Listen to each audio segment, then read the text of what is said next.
माली क्या कर रहा है? माली पौधों को पानी दे रहा है। मोर क्या कर रहा है? मोर नाच रहा है। जय क्या कर रहा है? जय दौड़ रहा है। टीचर क्या कर रही है? टीचर पढ़ा रही है। और पिताजी क्या कर रहे हैं? खाना खा रहे हैं। कमला क्या कर रही है? सो रही है। इट मीन्स ये सारे के सारे पर्सन क्या कर रहे हैं? काम कर रहे हैं।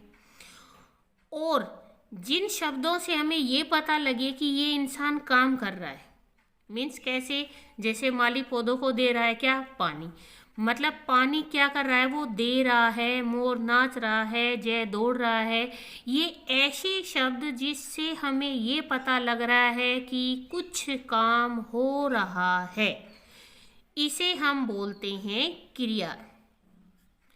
Hey everyone, welcome in Sony Educational Coaching Center. Today we are doing our chapter number 10, क्रिया। अब आपको मैंने बताया क्रिया क्या होता है। वे शब्द जिससे हमें ये पता लगता है कि काम क्या हो रहा है या काम के होने का अगर हमें पता लगता है, हम उसे कहते हैं क्रिया। जैसे अध्यापिका पढ़ा रही है, तो अध्यापिका क्या काम कर रही है? पढ़ाने का काम कर रही है। पिताजी खाना खा रहे हैं, तो पिताजी क्या काम कर रहे हैं? खाना खाने का काम कर रहे हैं। कोमल क्या कर रही है? कोमल सो रही है। इसी तरीके से नीचे आपको कुछ सेंटेंस दिए गए हैं। जैसे मोहन केला खा रहा है। अब यहाँ पे काम करने वाला कौन है? मोहन। और वो काम कर क्या रहा है? वो काम कर रहा है केला खाने का। चिंटू रो रहा है। अब इसके अंदर काम करने वाला बंदा कौन सा है? चिंटू। और चिंटू काम क्या कर रहा है? चिंटू काम कर रहा है रोने का। माँ खाना बना रही है। अब यहाँ पे काम करने वाला पर्सन कौन है? माँ। और काम क्या कर रही है माँ? खाना बना रही है। तो जो काम हो रहा है, जिस शब्द से हमें ये पता लगता है कि ये काम हो रहा है, मतलब खाना बनाने का जो हमें पता लग रहा है, वो तो कहलाता है आपका क्रिया। और जो हमारी माँ है, काम को करने वाली है, इसको हम बोलते हैं कर्ता। कि जो करने वाला होता है वो होता है कर्ता, और जो काम हो रहा होता है, मतलब जिन शब्दों से हमें काम के होने का पता लगता है, उनको हम बोलते हैं क्रिया। Now we are doing exercise. Exercise में सबसे पहले देखते हैं निम्नलिखित शब्दों में से जो क्रिया शब्द है उन पर गोला बनाकर लिखिए। अच्छा, पहनना, चलना। अब इनमें से जो अच्छा है वो तो है आपका विशेषण, क्योंकि ये किसी चीज़ की विशेषता दिखा रहा है। बट यहाँ पर पहनना और चलना, ये क्या है? आपकी क्रिया है।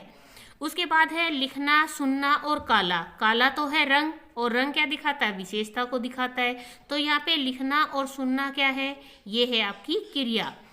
सोना, धूप, उठना। यहाँ पे धूप, धूप तो आपको पता है कि कोई काम है ही नहीं, तो सोने का काम होता है, उठने का काम होता है, तो ये आपकी क्रिया है।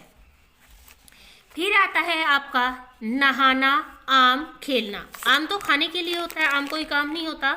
नहाना और खेलना आपका काम है। पीना, आज, बुनना। आज मतलब आज के दिन के लिए है, तो पीना और बुनना आपके काम है। इसके बाद है चित्रों को ध्यान से देखिए और लिखिए कि कौन क्या कर रहा है। अब मैंने इस लड़की का नाम राधा तो नहीं था, मुझे नहीं पता क्या नाम है, बट मैंने इसे नाम दिया राधा आइसक्रीम खा रही है। इसको आप कुछ भी नाम दे सकते हो। तो यहाँ क्या लिखोगे? मीना सो रही है, वो सोने का काम कर रही है। अब इसको हम क्या बना देते हैं? राम। राम क्या कर रहा है? राम पतंग उड़ा रहा है। राम पतंग उड़ा रहा है। इसके बाद आता है संज्ञा शब्दों को क्रिया शब्दों से मिलाइए। अब संज्ञा कौन सी है इसके अंदर? बच्चे पतंग। अब बच्चे पतंग को क्या करते हैं? बच्चे पतंग उड़ा रहे हैं। मोर क्या करता है? मोर का काम होता है नाचने का, तो मोर नाच रहा है। राधा दूध के साथ क्या कर रही है? राधा दूध पी रही है। चाचा जी ऑफिस जा रहे हैं। अध्यापक जी पढ़ा रहे हैं। इसके बाद आता है चित्रों की सहायता से उचित क्रियाओं का प्रयोग करते हुए वाक्य पूरे कीजिए। नमन क्या कर रहा है? नमन नहा रहा है। राकेश क्या कर रहा है? राकेश घोड़े पर बैठा है। दादाजी क्या कर रहे हैं? दादाजी चल रहे हैं, या आप यहाँ पे लिख सकते हो दादाजी टहल रहे हैं, मतलब चल के वो टहल रहे हैं। ये है आपका चैप्टर। प्लीज़ वीडियो को शेयर करें, लाइक करें एंड कमेंट करें। Thank you.